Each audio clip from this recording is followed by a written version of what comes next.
Assalamualaikum warahmatullahi wabarakatuh. Alhamdulillahi rabbil alamin wa bihi nasta'in ala umuri dunya waddin. Wassalatu wassalamu ala asyrafil anbiya'i wal mursalin sayyidina wa habibina wa syafi'ina wa qurrati a'yunina sayyidina Muhammadin wa ala alihi wa sahbihi wa barik wa sallim ajma'in. Rabbi syrah lana sadrana wa yassir lana umurana wa hlul 'uqdatan min lisanina yafqahu qawlina. Rabbi zidna ilman wa yaqinan shadiqa wa la hawla wa la quwata illa billahil aliyyil azim. Amma ba'd. Alhamdulillah, kali ini kita melanjuti lagi daripada kajian kita, yaitu kajian tentang tauhid atau akidah melalui panduan kitab Syarah Hadis Jibril. Dan sekarang kita sampailah kepada rukun iman yang ketiga, yaitu al-imanu billah. Rukun iman yang keempat. Sekarang kita sampailah kepada rukun iman yang keempat, yaitu al-imanu bir rusul. Ya, sebelumnya kita sudah membahas tentang rukun iman kepada Allah, kepada para malaikat, kemudian iman kepada kitab-kitab Allah. Ya, dan yang sekarang kita melanjuti kepada rukun iman yang keempat, yaitu al-imanu bir rusuli, yaitu iman kepada para rasul. Ya. Makna imani bir rusulillahi, pengertian iman kepada para rasul Allah. Apa? At-tasdiqu, yaitu membenarkan, bi annallaha, bahwasanya Allah, arsalahum, telah mengutus mereka, ilal khalqi, kepada makhluk, ya, li hidayatihim, untuk memberikan petunjuk kepada mereka. Jadi kita harus membenarkan bahwa para nabi, para rasul Allah telah utus kepada semua manusia, ya, kepada makhluk. Untuk apa? Li hidayatihim, untuk memberikan hidayah kepada mereka. Wa takmili ma'asyihim wa ma'adihim. Wa takmili, dan untuk menyempurnakan, ma'asyihim, kehidupan mereka, wa ma'adihim, dan tempat kembali mereka, baik kehidupan mereka ketika di dunia maupun ketika mereka nanti di akhirat, ya, untuk menyempurnakan kehidupan mereka agar mereka itu bahagia hidupnya baik di dunia maupun di akhirat kelak. Wa annahum shadiquna fi kulli ma akhbaru bihi 'anillahi ta'ala. Wa annahum, dan sesungguhnya mereka, shadiquna, benar, jujur, fi kulli ma akhbaru, pada setiap apa yang telah mereka beritakan, bahwasanya anillahi ta'ala, bahwasanya apa yang telah mereka kabarkan, apa yang telah mereka sampaikan, apa yang telah mereka kabarkan, semuanya dari Allah Subhanahu wa ta'ala. Dan mereka menyampaikan semua itu dengan kejujuran. Wa annahum ballaghu kullama amarahumullahu bitablighihi ila khalqihi, dan sesungguhnya mereka ballaghu, telah menyampaikan, kullama amarahumullahu, setiap apa-apa yang telah Allah perintahkan kepada mereka, bitablighihi, dengan menyampaikannya, ila khalqihi, kepada makhluknya, kepada hamba-hambanya Allah. Jadi apa yang telah Allah wahyukan kepada para nabi dan rasul, ya, itu para nabi dan para rasul itu telah menyampaikan kepada hamba-hambanya Allah, makhluk-makhluknya Allah Subhanahu wa ta'ala, ya. Wa annahum zawu faqanah, dan sesungguhnya mereka itu zawu faqanatin, memiliki sifat faqanah, yaitu cerdas, wa uqulin rajihah, dan akal yang unggul.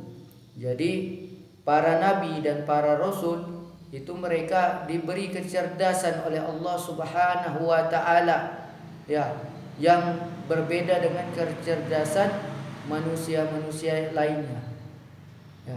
Bahkan kecerdasan para nabi dan para rasul itu unggul di atas manusia-manusia yang lainnya. Kenapa? Tujuannya untuk menyampaikan hidayah Allah itu butuh kecerdasan, akal yang sempurna. Ya, makanya Allah berikan kepada para nabi itu akal, ya, kecerdasan yang luar biasa. Agar apa? Risalah wahyu yang telah Allah sampaikan melalui malaikat Jibril kepada para nabi itu bisa disampaikan kepada para hamba-hambanya Allah Subhanahu wa taala. Ya, makanya para nabi itu dikenal mempunyai 4 sifat, yaitu siddiq, fatanah, amanah, tabligh. Ya, ini sifat wajib bagi para nabi dan para rasul mereka miliki, yaitu sifat siddiq, jujur. Ya. Kemudian amanah, harus amanah, menepati janji. Ya. Kemudian fatanah, cerdas. Makanya tidak mungkin nanti kalau ada nabi tidak cerdas. Ya. Dan harus amanah serta jujur. Kemudian sifat yang keempat, apa sifat wajib bagi para nabi rasul? Yaitu tabligh, yaitu menyampaikan risalah apa yang telah mereka dapatkan berupa wahyu dari Allah Subhanahu wa taala. Munazzahuna an kulli wasmatin wa naqsin. Mereka itu bersih an kulli wasmatin wa naqsin, dari sifat-sifat yang kurang, dan mereka itu juga maksum. Ya, para nabi, para rasul mereka maksum, jauh dari dosa. Ya, dijaga oleh Allah Subhanahu wa taala. Ya, dan mereka dikasih Allah dari sifat kurang. Sifat kurang ini yaitu sifat yang kebanyakan ada di dalam diri manusia, sedangkan para nabi dan rasul tidak memiliki itu. Ya. Contoh, kalau kita dikasih sakit menular, kalau para nabi dan para rasul tidak dikasih dengan penyakit-penyakit menular. Mereka sakit, cuman tidak sampai menyebabkan penyakit yang mereka derita itu menularkan kepada yang lain. Karena kalau mereka memiliki penyakit yang bisa menularkan kepada orang lain, maka orang itu akan menjauh dari dirinya, sehingga wahyu tersebut tidak bisa disampaikan kepada hamba-hambanya Allah, ya, yang dimana Allah memerintahkan para nabi rasul untuk menyampaikannya. Ini, dan ini merupakan sesuatu kekurangan bagi para nabi dan rasul jika mereka memiliki hal-hal yang tersebut, dan tidak boleh memiliki sifat-sifat yang tercela. Ini makanya Allah jaga para nabi dan rasul itu dari sifat-sifat yang kurang, dari sifat-sifat yang tercela. Wa ma'sumuna minal kaba'ir was-saghair qabla an-nubuwati wa ba'daha. Dan mereka itu dijaga oleh Allah, ma'sum minal kaba'iri, dari dosa-dosa besar, was-saghairi, dan dari dosa-dosa yang kecil sekalipun. Dari semenjak kapan? Qabla an-nubuwah, sebelum mereka diangkat jadi nabi, jadi wa ba'da, dan setelah mereka diangkat jadi nabi. Jadi dari mulai kecil sampai mereka diangkat jadi nabi, kemudian setelah jadi nabi sampai mereka wafat, mereka itu maksum, terjaga dari segala dosa-dosa besar maupun dosa-dosa kecil. Allah yang menjaga mereka, dan Allah yang menjauhkan mereka dari sifat-sifat yang kurang. Karena mereka ini hamba-hamba pilihan Allah Subhanahu wa ta'ala yang telah Allah muliakan. Wa ma yaqa'u min ba'dihim, dan apa-apa yang telah terjadi min ba'dihim, dari sebagian mereka, mimma suratuhu maksiyatun, dari apa-apa yang gambarnya seperti maksiatun, seperti seakan-akan maksiat. Wa innama waqa'a ala sabilil khata'i wan nisyan, hanya saja itu terjadi, ya, wa innama waqa'a, hanya saja waqa'a itu terjadi ala sabilil khata'i, atas sesuatu berupa kesalahan, wan nisyan, atau cuman kelupaan. seperti yang dilakukan oleh Nabi Allah Adam. Ya, ketika dulunya tinggal di sorga, kemudian beliau memakan buah khuldi. Itu merupakan sebuah kesalahan yang kecil, ya, atau berupa kelupaan. Ya. Karena memang pada hakikatnya Nabi Allah Adam tersebut bukan selamanya untuk tinggal di sorga, untuk sementara. Adapun Allah menciptakan Nabi Allah Adam nantinya apa? Untuk menjadi khalifah di muka bumi, pemimpin untuk di muka bumi. Sebelumnya Allah tempatkan dulu di sorga, ya, Nabi Allah Adam. Terus dengan sebab hal tertentu maka beliau Nabi Allah Adam nih, ya, karena sebab tertentu makan buah huldi tadi, ya, hanya sekedar kesalahan kecil kayak kita lah. Misal kita karena kesalahan kecil atau karena lupa saja, seperti kita. Contoh melakukan hal sunnah, contoh kita makan atau minum. Sunnahnya kan baca bismillah. Terus makannya atau minumnya dengan tangan kanan. Terus kita lupa baca bismillah. Lupa juga dengan minumnya dengan tangan kanan, tapi pakai tangan kiri makan minumnya. Seperti ini merupakan kesalahan yang kecil. Ya, kesalahan yang kecil. Beginilah yang dilakukan oleh Nabi Allah Adam. Cuman sebagai sebab saja, ya. Akhirnya dengan sebab tersebut Nabi Allah Adam pun Allah turunkan di muka bumi. Dan itulah sebenarnya yang dikehendaki oleh Allah Subhanahu wa ta'ala. Karena memang tempatnya Nabi Allah Adam memang untuk di muka bumi, dijadikan oleh Allah, ya. Wa awwalur rusuli Adam, dan pertama kali para rasul, ya, yaitu Nabi Allah Adam.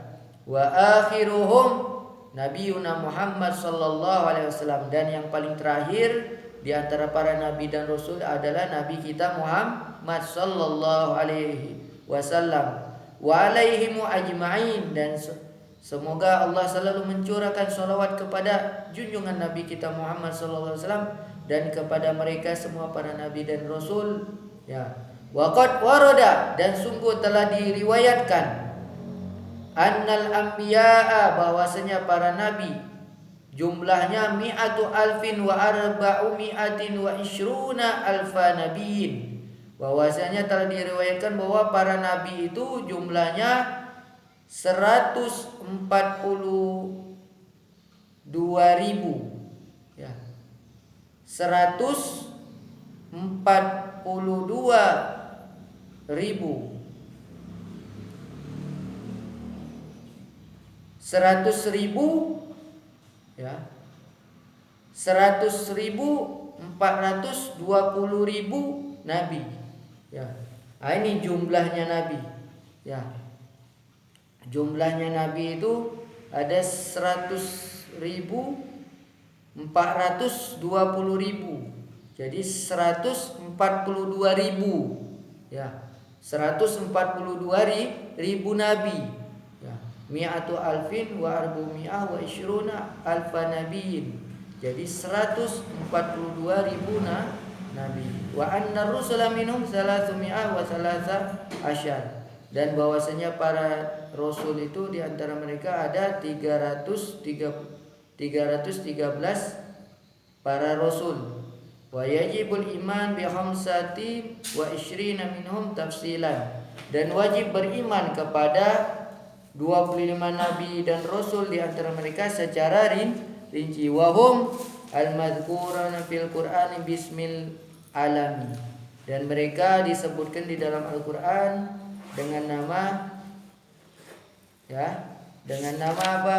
Yaitu Nabi Allah Adam, ya, Nabi Allah Nuh, Nabi Allah Saleh, Nabi Allah Lut, Nabi Allah Ishak, Nabi Allah Yusuf, Nabi Allah Shu'aib, Nabi Allah Harun, Nabi Sulaiman, Nabi Allah Zakaria, Nabi Allah Isa, Nabi Allah Ilyasa, Nabi Allah Idris, Nabi Allah Hud, Nabi Allah Ibrahim, Nabi Allah Ismail, Nabi Allah Ya'qub, Nabi Allah Ayub, Nabi Allah Musa, Nabi Allah Daud, Nabi Allah Yunus, Nabi Allah Yahya, Nabi Allah Ilyas, Nabi Allah Zulkifli, dan junjungan Nabi kita Nabi Muhammad sallallahu alaihi wasallam.